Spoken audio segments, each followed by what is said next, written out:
Le monde de la musique est en deuil. Alors qu'il devait se produire sur scène, Taylor Hawkins est mort ce vendredi 25 mars en Colombie.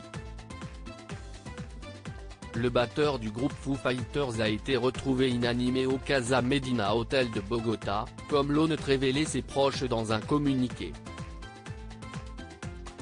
La famille des Foo Fighters est dévastée par la disparition tragique et prématurée de notre cher Taylor Hawkins, a-t-on d'abord pu lire.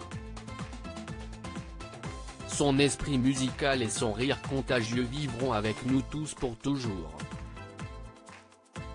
Nos pensées vont à sa femme, ses enfants et sa famille, et nous demandons que leur vie privée soit traitée avec le plus grand respect en cette période incroyablement difficile, était-il précisé ensuite. Ce n'est que quelques heures plus tard que des premières révélations concernant les causes de sa mort ont été faites. Selon ses proches, sa mort serait due à une consommation de drogue, ont expliqué les policiers chargés de l'enquête.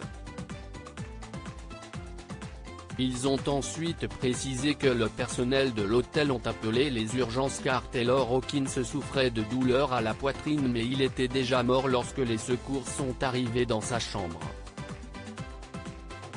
Une longue carrière. Ce n'est pas la première fois que Taylor Hawkins rencontre des soucis de santé suite à de la consommation de drogue.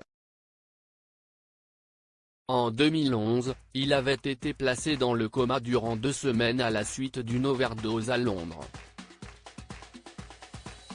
Dans les colonnes du magazine Kerrang, il avait d'abord expliqué « Chacun a son chemin personnel et j'ai poussé le mien trop loin ». Il avait ajouté être devenu incontrôlable pendant un moment. En effet, il assurait qu'il faisait beaucoup la fête.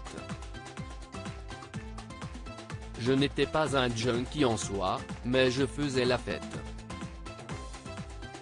Un peu trop. Une période très compliquée pour lui.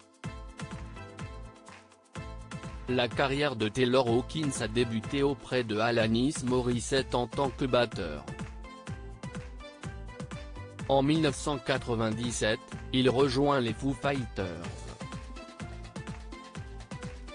Je me suis précipité pour obtenir le numéro de Dave, note de la rédaction, Grohl, ex-batteur de Nirvana qui a fondé le groupe, et je l'ai appelé, avait-il révélé.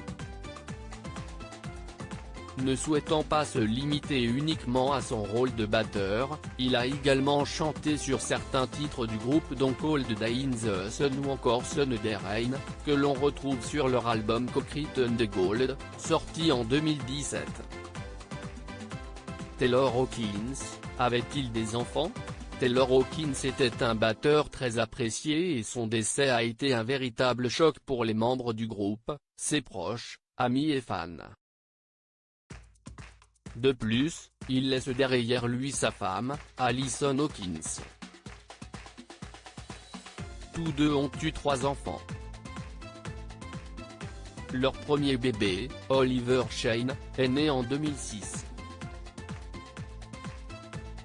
Quelques années plus tard, ils ont accueilli leur petite fille, Annabelle, en 2009. La dernière a pointé le bout de son nez en 2014 et elle se prénomme Everly. Loading Widget.